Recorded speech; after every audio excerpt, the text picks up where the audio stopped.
Imagine you have a problem where you need to insert separators into numbers in a file, like transforming 000.1.0.667 into 00:0:1:00667.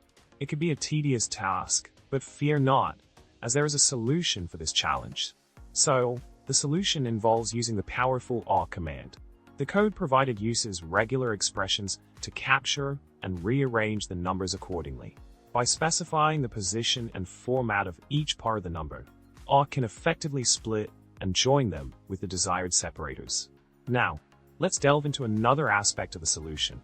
By utilizing the FIELDWIDTHS parameter in awk, we can directly specify the width of each field in the input.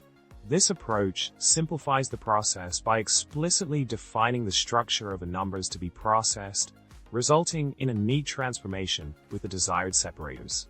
To wrap things up, we've explored how awk can efficiently tackle the task of inserting separators into numbers in a file.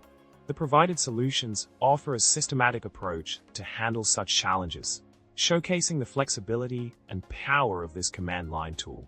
Remember to like, subscribe, and comment below with your thoughts. Your support means a lot.